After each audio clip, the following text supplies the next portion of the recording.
All right, guys, I just wanted to do a little introduction to these new halogen bars that we got. There's a couple big differences between them and the ones that we've traditionally had.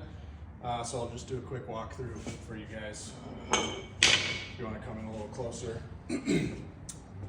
So the first major difference is just the construction. These new ones that we got that are on all of our engines are single piece forged, whereas the old ones are 3-piece. So you can see here, these are 3 pieces. There's the shaft, and then each end is pinned in. So why that's a big deal is that these ones are known to fail catastrophically when a lot of force is exerted on them.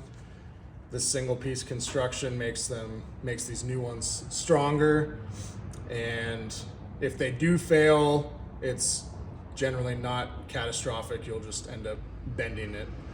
So that's the first major difference, is just strength of construction. I'm sure those of you that have seen these new ones have noticed that they have markings, so I'll go through those real quick.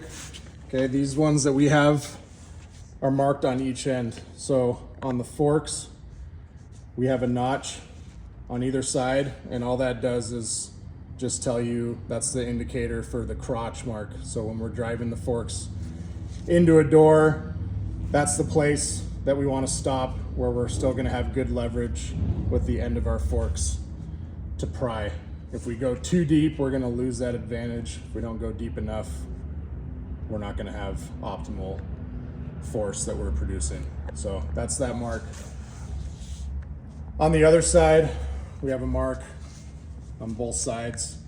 It's at 1 3/4, which is the depth of most commercial doors that we're going to find. And so why we have that mark is it tells us when we get to that mark that we are either at or approaching the jamb, and it tells us that we need to start prying that adze so that we can get around the door. What we don't want to happen is to keep driving straight and bury our adze into that jamb. So when we reach that point, that's our indication that we need to start pulling tension so we can start wrapping that adze around the edge of the door before we try to force it. All right, next difference here. This is also a big one. You can see right here the difference in the size of the forks themselves. Our old ones clearly are much wider. So this narrower profile in the forks is going to allow us to get into tighter spaces more easily. This thing is going to give us problems with tight doors. Moving along, we'll go back to the adze side. You'll notice on our old one, we've got a flat adze. These new bars we've got have a slight curve. So again, that's going to give us just a little bit more of a pry when we're forcing our doors. And then another kind of more subtle difference is we see this old one, it's beveled on the bottom. And why that's an issue is that when we're trying to get a gap in a door, that bevel against the jamb, when we're trying to create that gap, is going to have a tendency to slip, where these new bars don't really have a clear bevel on either side. They're just kind of come to a point. So that's just going to give us a better hold when we're creating a gap on a door. And the final big difference that I'd like to point out on these is back to the forks, and we're going to go to the shoulders.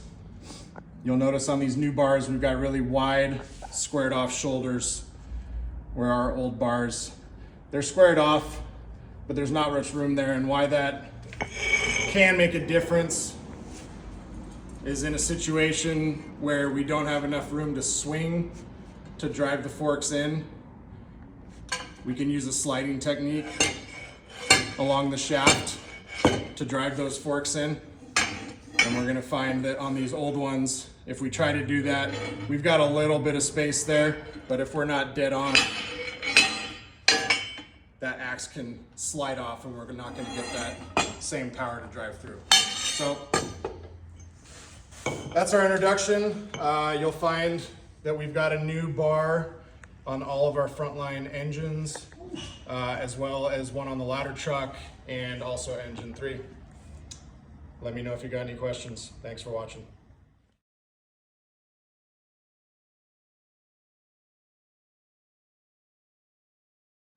Hey guys, so a few of us recently went to a forcible entry class and we wanted to make a couple videos to pass on some of the stuff we learned to the rest of the department. The class was taught by Cody Trestrail, who runs the Brothers in Battle training group. So if you want to look them up, they've got a bunch of stuff out there. They're really good. So we'll just go over a couple of basic things that we learned.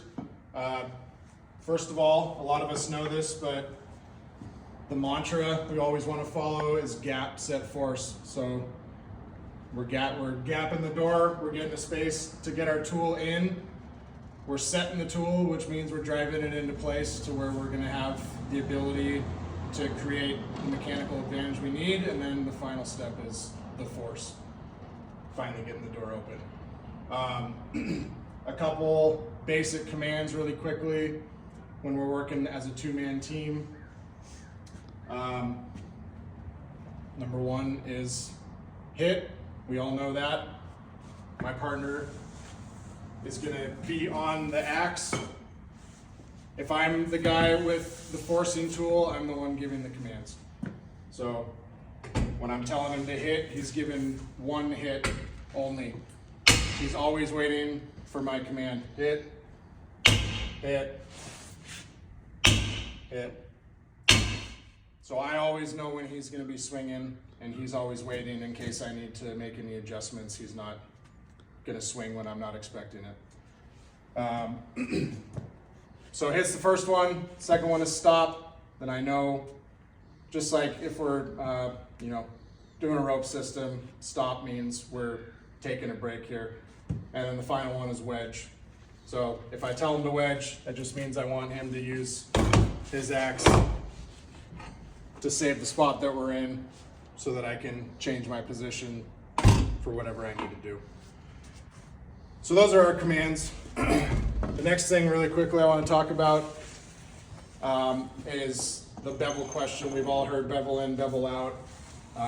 There's always a little confusion on what's the right way and the wrong way. Basically what we were taught in this class, there is no right or wrong. Each direction is just going to have its different advantages. You can force a door with the forks curved either direction. Typically, when we got this bevel side towards the door, that's going to allow us to get into a tight spot, to get those forks started around the edge of that door. So if we have a door that's difficult to get around, that's going to give us that advantage to start. And that's where we could have our partner wedge to save that spot. And if we flip it around, we've got those forks curved the other way. And that's going to give us the most mechanical advantage on the outside of that frame for when we force it. We've got that bend in the forks, and that's going to give us that forcing power. So that's just a quick spiel on that. So now we'll get into it. So two-man inward swinging door. We've got our trusty door prop here. So I know this isn't realistic, but this is what we've got to work with. So for inward swinging, when we approach a door, we all know try before you pry. So what we're gonna do when we come up to a door is we're gonna get close, and as we're trying that doorknob to see if the door's open, we're gonna toe the door, and what that's gonna do for us is just show us if we have any flex. And we can also use our shoulder, so we're already starting to get a little bit of that gap started there. So shoulder into the door, toe into the door, And that might give us a place to start with that gap. And I'm gonna use that adze to gap up towards my lock simply by turning it away from the pike. So if the door is oriented the opposite way, I'm gonna be going down with that adze to get that leverage. So that's my gap. Once I've got that gap and I'm ready to start, I'm gonna change to my forks, and my partner's gonna be ready behind me. And notice he's set up low and he's got his axe perpendicular to the adze. And that's might not be that big of a deal, but it's definitely better than him standing and swinging with that axe oriented differently. If he's swinging there, he's got a smaller target. He's more likely to miss and break my hand or my wrist. So if he can maintain that position where he's got that axe perpendicular to this adze, he's got all that striking surface, just a bigger margin for error. His goal is to be hitting right on the edge there. That's gonna transfer all that force the most efficiently. Okay, so again, I'm leading, I'm giving the commands. I've got my focus here on the door. All he's doing is following directions. So when I'm ready, hit, and I'm starting to pull as I get around that door, hit. Okay, now I've got enough. I'm gonna keep my toe there. I'm gonna tell him stop, wedge. He's gonna wedge that to save that spot that we've made. I'm gonna switch my forks around the other way now.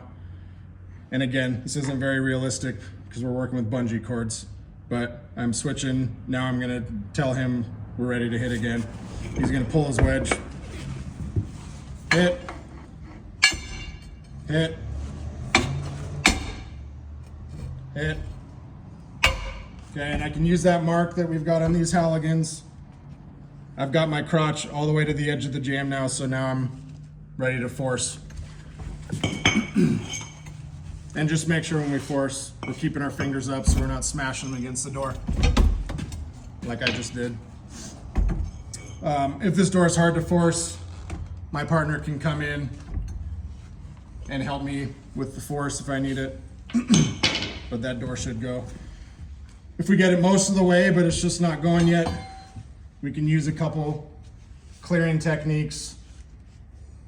Okay, we can use that adze again to try and clear that. That's gonna be our most mechanical advantage on a Halligan, is using that fulcrum there and going up with the adze. Okay, we can also use that pike to get a triangle. All we're doing is trying to get the most amount of space as we can to finish that off. And that's two-man inward swinging.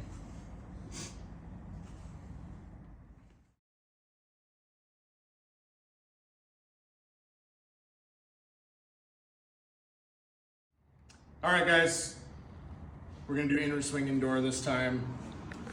This is gonna be single person, just a few techniques that we learned that might help you guys. Again, we've got our bungee door prop, so it's not that realistic, but we'll do the best we can. So single man, we're gonna follow pretty much the exact same formula that we did on two man, but we're just by ourselves. So it's really important when you're by yourself, you keep both your tools close to you so you don't lose your progress. So I'm gonna start out the exact same way I did when I had a partner. I'm approaching the door, I'm checking to see if it's locked, and as I'm doing that, I'm toeing the door and getting my shoulder into it to try and just get that gap started. And then same way, gap set force. I'm starting with that gap, I'm using the adze to get that gap up towards the lock. Once I'm in position, I'm gonna set my forks so I don't lose that. And then this is this is gonna be our best technique when we're by ourselves, is if we can take that axe and slide it up and kind of wedge it under our armpit behind our back. That's gonna give us leverage so that we can still get a good clean, controlled swing by ourselves. We could get down and either one-hand it this way or use the top of the axe. But I think all of us that tried this method in the class would agree that this is the best, strongest method, okay? After that, the technique is gonna be pretty much just the same as two-man. I'm driving, I'm wedging, and I can use my foot at the bottom of that axe to make sure my wedge doesn't slide out as I'm changing the orientation of my forks. I'm gonna finish that drive, keeping an eye on that marker. And then when I'm ready, I'm gonna make my force. And again, if it hasn't gone all the way, I can use whatever clearing techniques I need to get the rest of that force. And that's single man.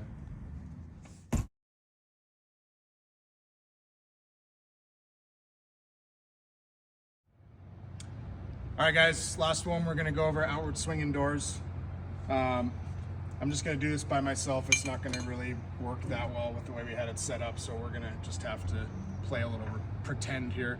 We just wanna show you guys a couple things. So number one, I can identify that this is an outward swinging door because I've got the hinges in my view out here. Whereas if it was inward swinging, I wouldn't be able to see the hinges. So that's your first clue to what kind of door you've got. Obviously, for our case, a lot of these outward swingers are going to be commercial, just like this door. And so with that comes a couple things that we want to avoid, which is what our marks on our ads kind of help us with. So we're going to open this door, and you can see that mark puts us right about the width of the door. Okay, so when we're forcing this, that's going to tell us right there. If you can zoom in, we can see that mark is right at the point where we start hitting that jam. And that's what that mark is there to help us with, is that if we get to this point when we're trying to force this door and we keep driving, we're running the risk of burying our ads in that jam right there. And then we're stuck. We've lost our ability to make that force, and our bar might be stuck in the door for good. So that's the first thing we want to avoid with an outward swinging door. The second thing we want to avoid is what's called skinning the door. And skinning the door is simply peeling this outer layer of metal off, which is going to compromise the integrity of the door and just make it more difficult to force, because it's going to be flexing a lot more, and we're not going to be able to apply that power that we have with our tool that efficiently. And so that's going to come from prematurely pulling that adze before we've gotten around. So our main goal when we're getting an outward swinging door is to drive our adze deep enough so that we can get around the door without going so deep that we bury ourselves into the jam. So when we can use that mark, once we get to that mark, we have to start pulling tension outward away from the door as either we or our partner strike. And our goal is to get that adze all the way around the door and bury it before we go for our force. Other than that, our commands are going to be the exact same, whether we're doing it by ourselves or with a partner. If we're with a partner, same rules apply. Obviously, we're not going to be doing this towing and shouldering technique because we're not going to be getting any flex the way we do with an inward swinging door. But again, we're checking to see if it's unlocked first. We can start to get our gap by using that fulcrum right there. I'm not going to bend it because I don't want to hurt this door, but we can create our gap by getting that. And we're going to start driving that adze in. Go ahead, hit, hit, hit. And then once we hit that mark, we're going to start pulling tension on it And I'm gonna have my partner keep hitting. Hit, hit, until we're buried. And at this point, we can go ahead and go for the force on that door. So key points, use your mark so we don't bury it in the jam. Make sure we get around the door so we don't skin it. Bury the adze as far as it goes, and then force. That's outward swinging doors.